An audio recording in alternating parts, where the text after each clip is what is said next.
श्री गोसाई जी परम दयाल की जय। श्याम सुंदर श्री यमुने महारानी की जय। काशी विश्वनाथ भगवान की जय। गौरा महारानी की जय। श्री गणेश जी महाराज की जय। सरस्वती मात की जय। गणपति सरकार की जय। कुबरेश्वर महादेव की जय। संत सद्गुरुदेव गौ माता की जय। चिंता संतान हंतारो यत्पदानो ऋणव स्वयं तनीचार्यानं प्रणमामि मुहुर्मुहुः। यदनुकृतो जन्तुः सर्वदुःखातिगो भवेत् तमं सर्वदा वन्दे श्रीमद्वल्लभनन्दनम्। अज्ञानतिमिरागास्य ज्ञानजयशलाकया चक्षुरनमिलितेन तस्मै श्रीगुरवे नमः। नमामि हृदयशेषे लीलाचरद्विशैलं लक्ष्मीसहस्रनाम्भिः सेव्यमानं कलानिधिं। चतुरभीष्व श्रीजायते योऽसो पञ्चदा हृदये नमः। बोल विश्वनाथ भगवान की जय। ओम नमः शिवाय। ओम नमः शिवाय। ओम नमः शिवाय। ओम नमः शिवाय। ओम नमः शिवाय।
विश्वनाथ भगवान की हर हर महादेव। हर हर महादेव। हर हर महादेव।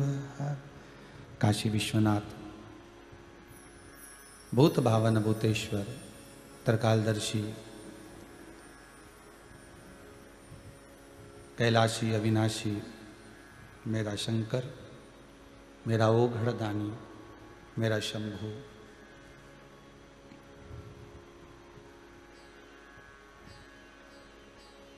गुप्त नवरात्रे का आज दूसरा दिवस और शिव महापुराण का आज छठा दिवस।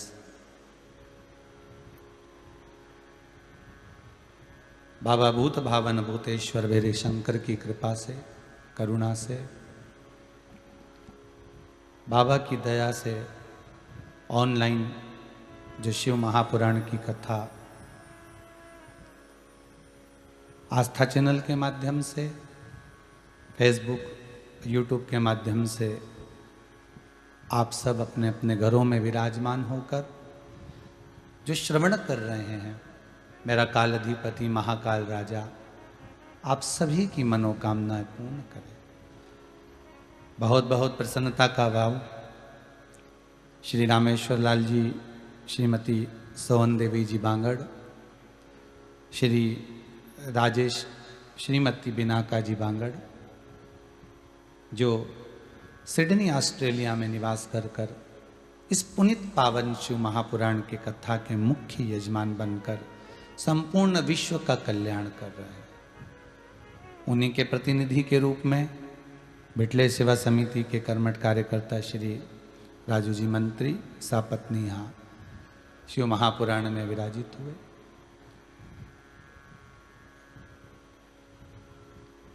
एक जीवन का कोई लक्ष्य बनाकर अपने जीवन को अपने को आगे बढ़ाना चाहिए।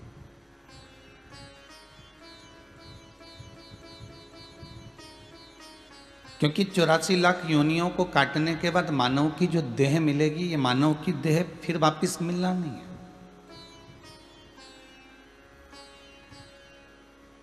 फिर वापस प्राप्त नहीं होना। पहले भी कथा में कहा, ना जाने कितनी यौनियां काटने के बाद तो मनुष्य का शरीर मिलता है, और मानव की देह प्राप्त होने के बाद अगर हम उसको ऐसे ही गंवा दें तो फिर जीवन तो बेकार।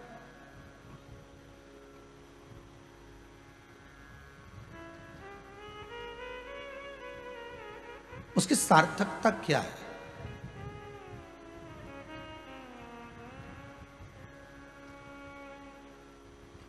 चौरासी लाख योनियां काटने के बाद मनुष्य की देह मिली, और मनुष्य की देह मिलने के बाद भी हम उसको वही कपट में, छल में, बेईमानी में, प्रपंच में, झूठ में उसको गंवा दें तो फिर उसका कोई सुख नहीं है। भाई एक बात बहुत ध्यान देना, एक जानवर अगर मरता है ना, एक पशु अगर मरता है ना, उसकी तो खाल भी काम आ जाती है। शेर मरेगा तो उसकी खाल काम आ जाएगी।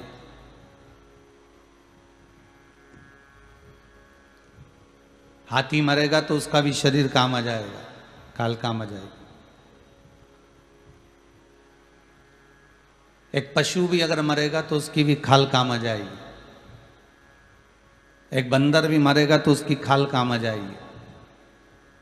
पर ये मनुष्य एक ऐसा इतना पाप में लिप्त हो जाता है, इतना कपट में लिप्त हो जाता है, इतना छल में लिप्त हो जाता है, इतनी बेईमानी और प्रपंच में, झूठ में लिप्त हो जाता है कि इस मानव की तो मरने के बाद खाल भी काम नहीं आती, जलाना पड़ती है।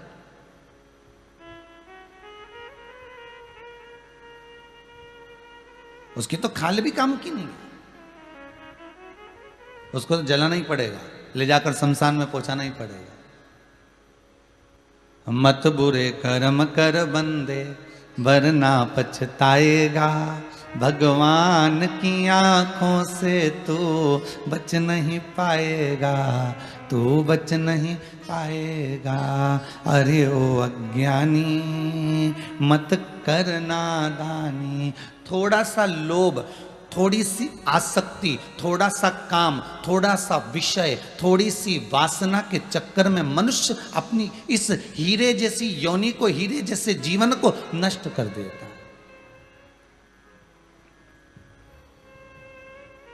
हीरा छोड़ बटोरी काकर, तृष्णा तनिक मरीना।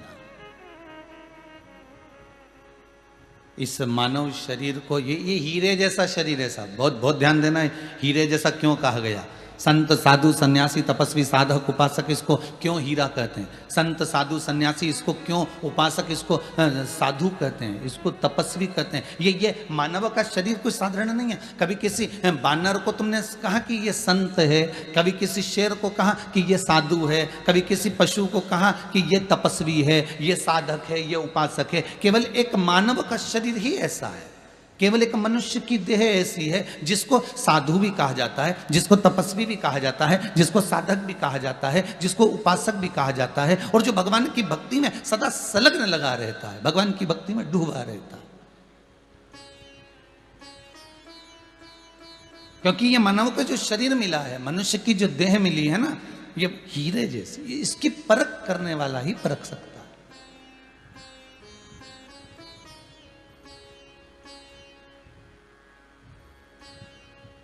और जो जान गया, जो पहचान गया, बस वो जान गया। नहीं तो लोग बचपन, जवानी, अधेड़ी और बुढ़ापा, चारों अवस्था गवा देते हैं।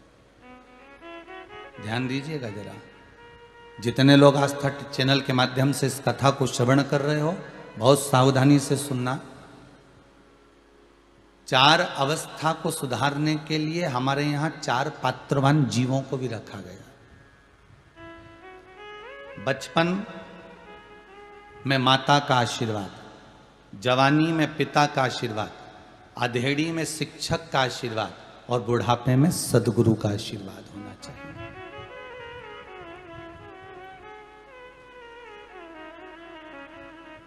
कब दशरथ जी के यहां राम कब प्रगटे थे? जब दशरथ जी की आयु 60 साल की हो गई थी। नंद बाबा के यहां भगवान कृष्ण कब प्रगटे? जब नंद बाबा की आयु 60 की हो गई। आंतरी ऋषि के यहां कपिल देव बाबा कब प्रगटे? जब आंतरी बाबा की उम्र 60 की हो गई। शिव महापुराण की कथा कहती है कि 60 की अवस्था के जब आप हो गए तो गवर्नमेंट भी आपको रिटायर कर देती है कि अब घर जाइए और जाकर भगवान का भजन करिए। 60 के पहले पहले आपने जो कमाया, 60 के पहले जो आपने करा, वो परिवार के लिए करा, कुटुंब के लिए करा, नाते रिश्तों के लिए करा, अपने बच्चों के लिए करा, पत्नी के लिए करा, सबके लिए करा। पर अब 60 की आयु तुम्हारी हो गई है, अब ये 60 वर्ष की अवस्था को तुम्हें साधना है और भगवान के भजन में लगा। तो गवर्नमेंट भी रिटायर कर करके देती है, अब जाओ आप लोग, अब अपने घर जाइए और घर जाकर भगवान का भजन करिए। अभी तक जो करा तुमने परिवार के लिए करा, अभी तक जो तुमने करा वो कुटुंब के लिए करा, अभी तक जो तुमने करा ये सारे नाते रिश्ते, पुत्र पुत्री, बेटी दामाद, सबके लिए करा। अब थोड़ा अपने लिए करिए। हम पहले भी कथा में कहे, आज फिर कहते हैं, और बहुत ध्यान से सुनना। तुम्हारी कमाई का भोग सारा परिवार करेगा। तुम्हारी कमाई का भोग तुम्हारे मित्र भी करेंगे। तुम्हारी कमाई का भोग तुम्हारे परिवार के लोग भी करेंगे, तुम्हारे सखा भी करेंगे, सब कोई करेगा। किस तरह से तुमने कमाया ये तुम जानते हो। कितना झूठ बोला ये तुम्हें मालूम है, कितना कपट करा ये तुम्हें मालूम है, कितनी बेईमानी करी ये तुम्हें मालूम है, कितना प्रपंच करा ये तुम्हें मालूम है। तुम्हारी कमाई का भोग सारा परिवार करेगा, पत्नी भी करेगी, बच्चे भी करेंगे, बेटी भी करेगा, बेटा भी करेगा, दामाद भी करेगा। तुम्हारी कमाई का भोग पूरा परिवार करेगा। तुमने दुकान पर बैठ के कैसे कमाया, तुमने सर्विस में कैसे कमाया, तुमने नौकरी में कैसे कमाया, तुमने व्यापार चलाते समय कितना धन ज्यादा कमाया, कैसा क्या कमाया, 1 का 2 करा कि 4 का 6 करा, ये तुमने जैसा कमाया इसका सुख तुम्हारी पत्नी भी भोगेगी, तुम्हारी बेटियां भी भोगेगी, तुम्हारे बेटे भी भोगेंगे, तुम्हारे दामाद भी भोगेंगे। और याद रखना, तुम्हारी कमाई का भोग सब कोई भोगेगा, परंतु तुम्हारे कर्म का भोग तुम्हें अकेले ही भोगना पड़ेगा। उस शरीर को छोड़कर जब ये जीवात्मा जाएगी तब एक ही बात कही जाएगी कि तूने जो कर्म करा है उसका भोग तुझे भोगना है। जीव रोएगा, तड़फेगा, चिल्लाएगा कि मैंने जो करा अपनी बच्चियों के लिए करा, मैंने जो करा अपने दामादों के लिए करा, मैंने जो करा अपने बेटों के लिए करा, मैंने जो करा अपनी पत्नी के लिए करा, अपने रिश्तेदारों के लिए करा। तो मेरे अकेले को तुमने नरक भोग रहे हो, तो एक काम करो कि मेरी पत्नी को भी नरक भेजो, मेरे बच्चों को भी नरक भेजो, मेरे अकेले को क्यों नरक भेज रहा हो। तो फिर चित्रगुप्त महाराज कहेंगे, झूठ तूने बोला दुकान पर बैठकर, नौकरी में छल तूने करा, बेईमानी तूने करी, कपट तूने करा, प्रपंच तूने करा, तो नरक भी तू भोगेगा, ना पत्नी भोगेगी ना बच्चे भोगेंगे, कोई दूसरा नहीं भोगने वाला। मत बुरे कर्म कर बंदे वरना पछताएगा, भगवान की आंखों से तू बच नहीं पाएगा, तू बच नहीं पाएगा। अपने कर्म का भोग अपने को भोगना। अरे जैसे रिटायरमेंट आए ना, जैसे आप लोग रिटायर हुए ना, देखो कितनी बड़ी बात लिखी है भविष्य पुराण के अंदर, बहुत ध्यान देना महाराज।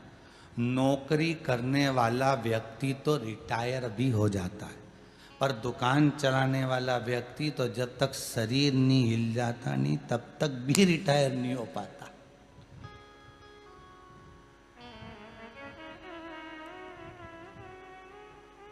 कितनी विचित्र बात भविष्य पुराण में कि सर्विस करने वाला, नौकरी करने वाला, कहीं जॉब करने वाला तो रिटायर भी हो जाएगा कि 60 में नहीं तो 62 में तो होगा, 62 में नहीं होगा तो कम से कम 70 में होगा, पर रिटायर तो होगा ना।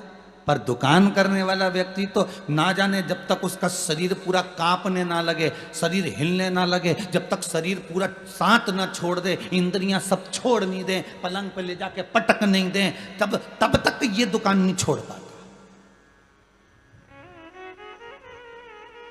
इसका रिटायरमेंट ही नहीं होता।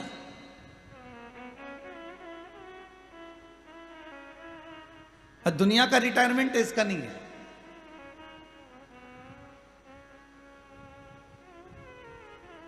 महाराज दशरथ जी भी राजा थे, नंदराय जी भी एक सुंदर आनंद में नंदगोप थे। देखिए जरा कथा पर जाइएगा, बहुत स्मरण करिएगा, एकांत में बैठकर जरा इस छठे दिन की कथा का भी स्मरण करना आप।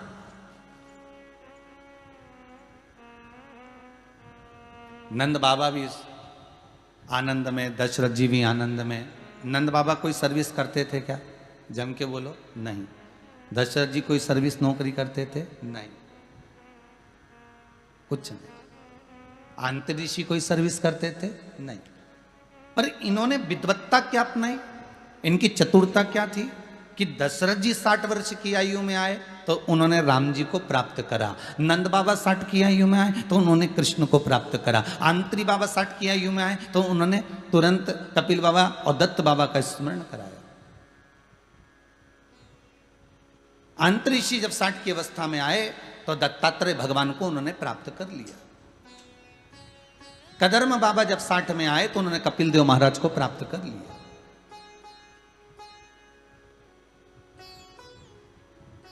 कदर्म बाबा 60 की आयु में कपिल देव बाबा को प्राप्त कर लेते हैं, आंत्री बाबा दत्त बाबा को प्राप्त कर लेते हैं, दशरथ जी राम जी को प्राप्त कर लेते हैं, नंद बाबा कृष्ण को प्राप्त कर लेते हैं। शिव महापुराण की कथा कहती है कि इनसे हमको सीखना है।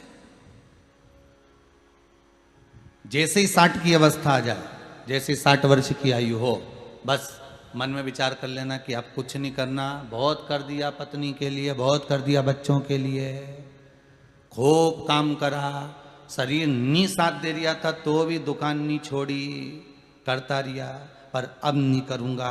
अब तो मुझे अपना जीवन संवारना है, अब मुझे अपनी जिंदगी सुधारना है, अब मुझे इस मन को, इस हृदय को, इस चित्त को, इस वृत्ति को मुझे संवारने का प्रयास करना है। कौन सुधारेगा हमारे जीवन को? अरे बोलो तो सही, कौन सुधारेगा? बचपन खेल में खोया, जवानी नींद भर सोया, बुढ़ापा देख कर रोया, सिराने मौत हंसती है। बचपन गया चले जाने दो, जवानी गई जाने दो, अधेड़ी मत जाने देना। अधेड़ी भी चली गई तो कोई बात नहीं, बुढ़ापा मत बिगड़ने देना। बचपन में परमात्मा के आगे झुक जाओ, ना बने तो जवानी में भगवान के आगे झुक जाओ। जवानी तक भी नहीं झुके तो अधेड़ी में झुक जाना, अधेड़ी तक भी नहीं झुके तो बुढ़ापे में भगवान ऐसा झुकाता है कि कमर की हड्डी तोड़ के हाथ में डंडा पकड़ा देता है। फिर दुनिया के आगे झुक के चलना पड़ता है, और वो झुकाएगा तो महंगा पड़ जाएगा, इसलिए थोड़ा सा झुक कर चलोगे तो जिंदगी सार्थक हो जाएगी। दूसरे दिन की कथा को याद करो, एक वाक्य आपको इस शिव महापुराण से कहा था कि झुकने की अगर आदत हो गई, हम बड़ों के आगे, गुरुजन के आगे, माता पिता के आगे, हम वृद्ध जन के आगे, हम परमात्मा के आगे अगर झुकने की आदत बना लेते हैं तो यह पक्का है कि हमारा बुढ़ापा सुधर सकता है। हम आपसे ये नहीं करें कि संसार के आगे झुक जाओ, हम तो आपसे ये करें माता पिता गुरु और परमात्मा के आगे झुको। अरे भाई, नागपुर साइड जाना, हो सके तो महाराष्ट्र में कहीं नागपुर हुआ, परतवाड़ा हुआ, इस क्षेत्र में अगर आप जाओगे ना तो वहां पर संतरे के पेड़ होते हैं, संतरे के जो वृक्ष होते हैं उसमें इतने संतरे लग जाते हैं, इतने संतरे लग जाते हैं कि वो पेड़ नीचे झुकने लगता है। झुकने लगता है तो उसमें फिर लोग बांबू लगा देते हैं, बांस लगा देते हैं। क्यों? वो पेड़ नीचे झुकेगा, टूट जाएगा, इसलिए उसमें बांस लगा दिया कि ये खड़ा रहे। जिसमें ज्ञान का फल होगा, जिसमें विद्वत्ता का फल होगा, जिसमें धैर्यता का फल होगा, जिसमें संस्कारों का फल होगा, जिसमें भक्ति का फल होगा, वो झुकेगा। और झुकेगा, आप कभी मम्मी के आगे, पिता के आगे, माता के आगे, गुरु के आगे झुक के तो देखना। जैसे ही झुकोगे ना तो गुरु जी कह देंगे उठ उठ उठ उठ, हो गया चलो। माँ के आगे झुकोगे ना, चल उठ जा उठ जा। 2 दिन पाँव पड़ता, 2 दिन पड़ता ही नहीं, नौटंकी करता है, चलो उठ उठ जल्दी उठ। माँ भी कह देगी। तुम पिता के आगे झुकोगे ना तो पिता कह देगा हो भैया हो गया, वो मोटरसाइकिल खड़ी है तेरी, ले जा जा। आज बर्थडे है तो झुक लिया, जन्मदिन है तो प्रणाम कर लिया, चल चल उठ उठ उठ जला, चल उठ जा। माता पिता भी कहे तो ये जो फलदार वृक्ष है ये झुकता है। ज्ञानी पुरुष झुक जाता है, विद्वान झुक जाता है, संस्कारवान झुक जाता है, धैर्यवान झुक जाता है। और जब वो झुकता है, उसके झुकने में कितना सुख है ये देखिए कि दूसरा व्यक्ति उसमें बांबू लगा देता है, बांस लगा देता है कि ये ज्यादा झुक ना जाए। उसी तरह जैसे ही हम झुकते हैं, जैसे ही हम प्रणाम करते हैं, जैसे ही हम नमन करते हैं, जैसे ही हम दंडवत करते हैं, जैसे ही हम साष्टांग करते हैं माता पिता गुरु और परमात्मा के आगे, तो भगवान भी देखकर कहता है कि इसमें मुझे बांबू लगाना पड़ेगा, अर्थात इसको मुझे सहयोग देना पड़ेगा, क्योंकि ये मुझे झुकता रहा है, मेरे आगे ये नमता रहा है, मेरे आगे ये नमन करता रहा है, ये मेरे आगे प्रणाम करता रहा है, इसलिए मुझे बांबू लगाना पड़ेगा, इसको सहयोग देना पड़ेगा, इसको सपोर्ट करना पड़ेगा। परमात्मा थोड़ा सा झुकना। बचपन गया कोई बात नहीं, जाने दो। जवानी गई ना, जाने दो, कोई टेंशन नहीं लेना बिल्कुल हो। अभी भी ट्रेन अपने स्टेशन पे ही है, बस सीटी मार रही है। बचपन और जवानी तक तो स्टेशन पे ही ट्रेन है, ये समझ लो, कोई बात नहीं। अपने अभी अभी अधेड़ी और बुढ़ापा बाकी है, अभी तो सीटी मारी है, धुआं छोड़ा है उसने। और अधेड़ी आने के बाद में बस जैसे ही जवानी गई और जवानी के बाद में अधेड़ी आई तो तैयारी कर कर अटैची रख कर बैठ जाना ट्रेन में, नहीं तो फिर अब छूट जाएगी। अभी तक कुछ नहीं, अधेड़ी तक भी कोई दिक्कत नहीं। बचपन, जवानी, अधेड़ी और बुढ़ापा, बस ये 3 अवस्था के बाद में जब बुढ़ापा आएगा, और बुढ़ापा आएगा तो कोई भरोसा नहीं कि कब जाना पड़ जाए, ट्रेन कब चली जाए। इसलिए उस पल को, उस घड़ी को, उस क्षण को हमें निश्चित कर कर भगवत स्मरण करना है। ना आपको मालूम है ना हमको मालूम है कि प्राण कब छूटेंगे, प्राण कब जाएंगे, ना हमको मालूम ना आपको मालूम।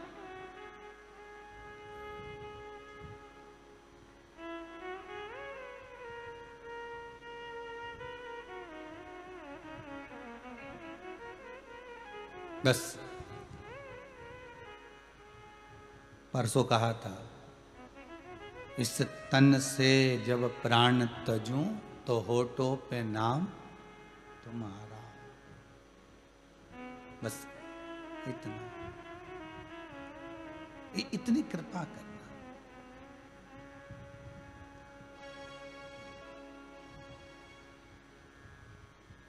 चार अवस्था, 4 गुरु। कितने गुरु हैं? 4। माता, पिता, शिक्षक, सदगुरु, ये चार अवस्था को साधने के लिए चार गुरु बनाए गए। प्रथम गुरु है मां। मां के बराबर दुनिया में कोई गुरु नहीं हो सकता।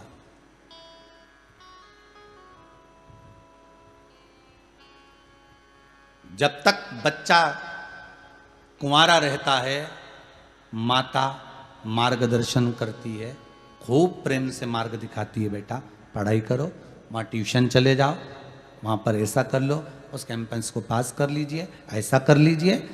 माँ गुरु है। बचपन का अगर कोई गुरु है तो वो माता है। माता उसको बार बार मार्गदर्शन करेगी। कब तक? जब तक बेटा कुंवारा है। और माता ऐसा नहीं है कि शादी के बाद मार्गदर्शन नहीं करती। शिव महापुराण में पार्वती जी का जो खंड वर्णन किया गया है और कौमार खंड में जो वर्णन किया गया है उसको समझिएगा कभी जीवन में। शिव महापुराण में कहा कि माता ऐसा नहीं है कि शादी के पहले पहले आपका मार्गदर्शन करेगी, माता तुम्हारे विवाह के बाद भी मार्गदर्शन करती है। बस अंतर इतना हो जाता है कि अब तुमको ये गुरु सुहाता नहीं है क्योंकि तुम्हारे घर में दूसरा गुरु आ जाता है, वो उससे बड़ा गुरु है, वो उससे बड़ा गुरु आ गया है? अब माँ कहे भी ना कि ऐसा कर ले, तो जो तुम्हारे पास में सदगुरु पड़ा है ना साथ में, जिसके साथ तुम साथ फेरे करके आए हो, और वो कह देता है आओ मम्मी की तो आदत पड़ी है जरा जासी बात में टोकने की।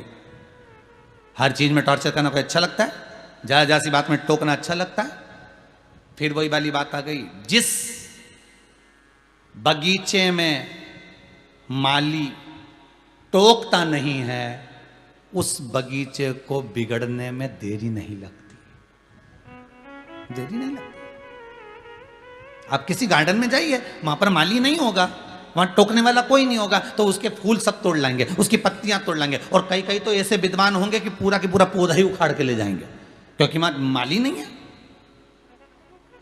मां संभालने वाला कोई है नहीं, मां टोकने वाला कोई है नहीं, मां रोकने वाला कोई है नहीं। और जिस बगीचे को टोकने वाला होगा, रोकने वाला होगा, उस बगीचे को जाकर देखना, उस बगीचे में इतने गुलाब के पौधे मिलेंगे, इतने सुंदर सुंदर फूल मिलेंगे, क्योंकि मैं टोकने वाला है, मैं रोकने वाला है, मैं लिखा हुआ है अगर तुमने यहां पर कुछ भी तोड़ा तो तुम्हें 500 रुपए का जुर्माना देना पड़ेगा, तुम्हें 100 रुपए देना पड़ेगा। मैं टोकने वाला व्यक्ति सदा विराजमान है। उसी तरह अगर माता पिता और गुरु ये टोकने वाले ना हो, आपको जरा जरा सी बात में ना टोकें, तो समझ लेना कि तुम्हारी जिंदगी नरक होने वाली है। सबसे ज्यादा व्यक्ति को बुरा किसकी बात का लगता है? बोलिए जरा ईमानदारी से। पत्नी की बात का कोई बुरा लगता है क्या? नहीं।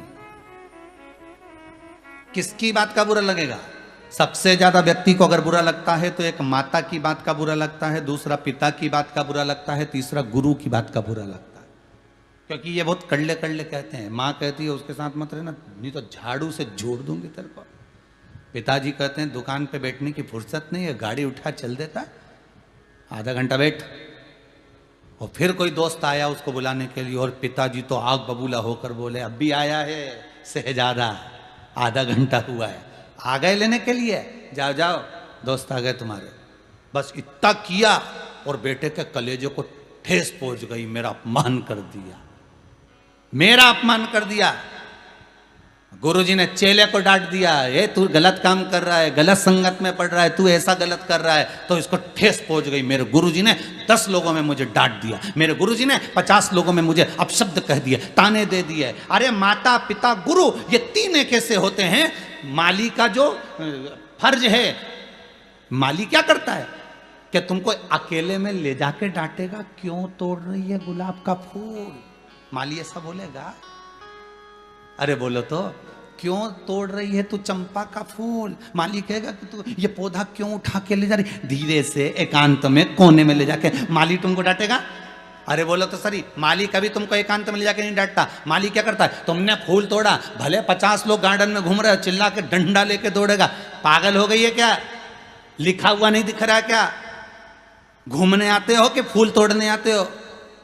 अगर फूल तोड़ना है तो अपने घर में लगा लो। माली चिल्ला चिल्ला के बोलता है, 4 लोगों में 50 लोगों में क्यों चिल्ला के बोलता है कि आज इसने जो गलती करी है वो गलती तुम मत करना। इसलिए माली का फर्ज है कि वो चिल्लाएगा। माता पिता और सदगुरु 50 लोगों के सामने तुम्हें डांटेंगे। माता पिता सदगुरु बाहर ले जाकर, रोड पर ले जाकर तुम्हें डंडों से मारेंगे, क्योंकि इनके पास वो फर्ज है कि ये 40, 50, 100, 1000, 2000, 10,000 लोगों में भी तुमको डांट सकते हैं, चिल्ला सकते हैं, मार सकते हैं, शब्दों का संबोधन कर सकते हैं।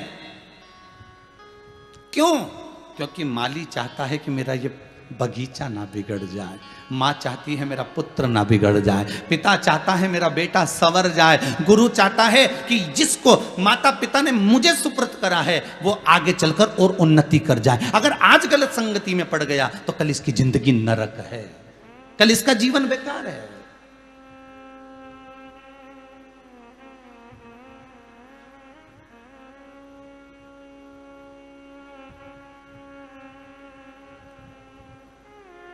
ये छोटे छोटे पंडित लोगों का आप दर्शन कर रहे होंगे टीवी पर, रोज मंत्रमाला करते हैं, पाठ करते हैं। ये ब्राह्मण बालक यहाँ रह रहे हैं, पूजन पाठ का स्मरण कर रहे हैं, बड़े ब्राह्मण बालकों के साथ में मंत्र सीख भी रहे हैं, साथ में मंत्र बोल भी रहे हैं, पूजन का स्मरण भी कर रहे हैं।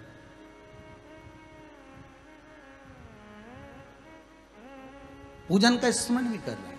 अब इनके जो माता पिता हैं, आज उन्होंने अगर इनको यहाँ कुबेरेश्वर धाम में भेजा है, चितावलिया हेमा में जाओ, वो तो जानते ही नहीं थे कुबेरेश्वर धाम कहाँ है, कहाँ चितावलिया हेमा। वो तो श्योर भी कई बच्चे बहुत दूर दूर के यहाँ आए हुए हैं, ब्राह्मणों के छोटे छोटे बच्चे जो गुरुकुल में पढ़े हुए हैं, कुछ छोड़ा बहुत रह गया होगा तो यहाँ आनंद ले रहे हैं।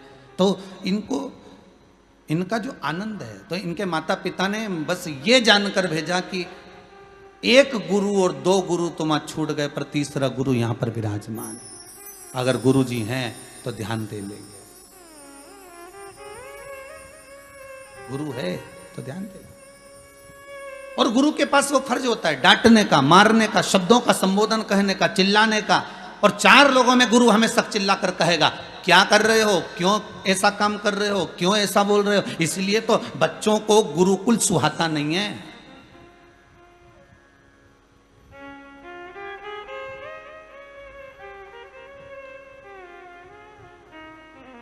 जब हम छोटे थे, आप भी छोटे थे, तब एक वाक्य आता था, छड़ी पड़े छम छम विद्या आए दम दम। ऐसा ऐसा कुछ बोलते थे कि गुरु की छड़ी पड़ती थी, एक पड़ा झमके तो दूसरे दिन मन पढ़ाई में लग जाता था। फिर मन करता था कि जाएंगे पिटेंगे और टीचर ऐसा बोलेंगे, गुरुजन ऐसा बोलेंगे। आज के ज़माने में बच्चों को ये प्राइवेट स्कूल हो गए, इन स्कूलों में बच्चों को डर नहीं रहा,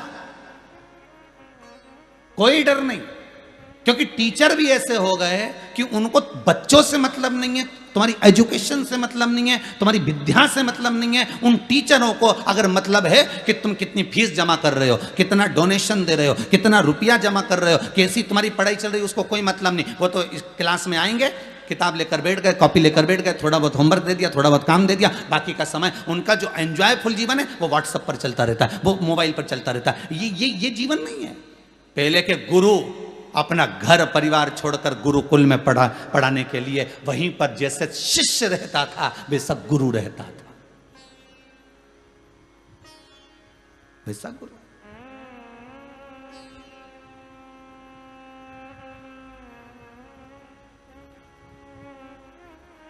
और सीखने का मौका अगर कहीं मिल सकता है तो गुरु के पास, गुरु। कल हमारे वो चित्रकूट के पास वाले अभिषेक जी कह रहे थे, गुरुदेव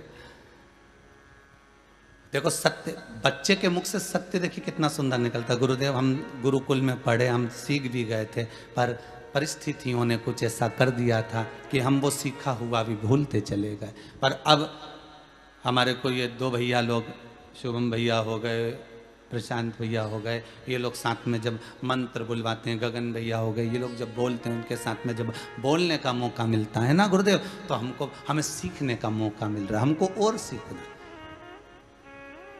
ऐसे ब्राह्मण जिनको ब्राह्मण कर्म थोड़ा बहुत भी आता है और पूर्ण नहीं आता, हम तो चाहेंगे कि वो भी संपर्क करें हमारे कार्यालय में, प्रयास करेंगे कि उनको भी थोड़ा सा कुछ भाग हमारे ये ब्राह्मण अगर सिखा रहे हैं, प्रशांत जी सिखा रहे हैं, शुभम जी सिखा रहे हैं, तो और अच्छी बात है, और सीखें।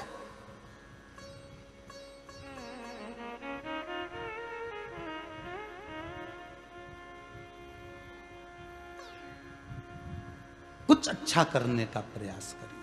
गुरु गुरु होता है।